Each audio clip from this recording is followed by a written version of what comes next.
భారతదేశ మాజీ ఉప ప్రధాని డాక్టర్ బాబు జగజీవన్ రామ్ 117వ జయంతి సందర్భంగా రాజమహేంద్రనగర కాంగ్రెస్ పార్టీ ఆధ్వర్యంలో ఘనంగా నిర్వహించారు.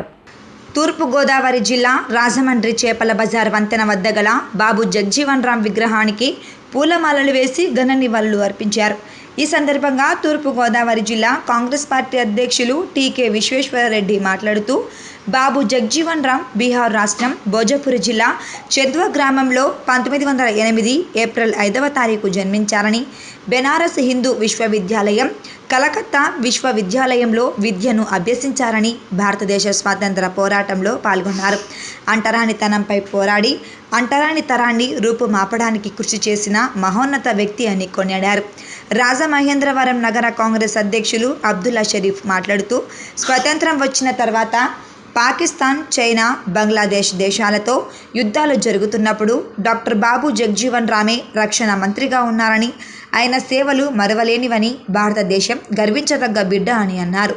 ఈ కార్యక్రమంలో రాజమహేంద్రవరం సిటీ కాంగ్రెస్ ప్రెసిడెంట్ అబ్దుల్లా షరీఫ్, రాష్ట్ర NSUI general secretary Kodinagula Pattabhi, Rajamahendravaram Congress party వివిధ విభాగాల అధ్యక్షులు, ఉపాధ్యక్షులు, కాంగ్రెస్ పార్టీ నాయకులు, కార్యకర్తలు, దళిత నాయకులు, దళితులు, అభిమానులు పాల్గొన్నారు.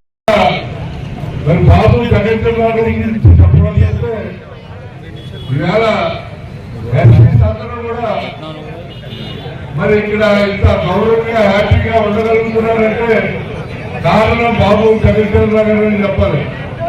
ఒకప్పుడు ఎస్సీస్ అంటే ఒక అంటరాని వాళ్ళగా వాళ్ళు ఎదురొస్తే ఎదురు రాకూడదని, అలాగే ఎవరైతే మరి గ్రామ సభ్యులు వాళ్ళు ఉండే ఏరియాలోకి వాళ్ళ చెప్పులు కూడా వేసుకురాకూడదని, వాళ్ళు ఉపయోగించే చెరువుల్లో నీళ్ళు కానీ బావుల్లో నీళ్ళు కానీ ఉపయోగించకూడదని చెప్పి ఈ భారతదేశంలో అటువంటి పరిస్థితులు ఉన్న రోజుల్లో బీహార్లో ఒక సామాన్యమైనటువంటి పేద రైతు కుటుంబంలో పుట్టినటువంటి మరి జగజీవన్ రామ్ గారు ఈ భారతదేశంలో ఇటువంటి ఏదైతే అంటరానితనం మూలవివక్షాలు పోవాలని చెప్పి మహా పోరాటం చేసినటువంటి వ్యక్తి.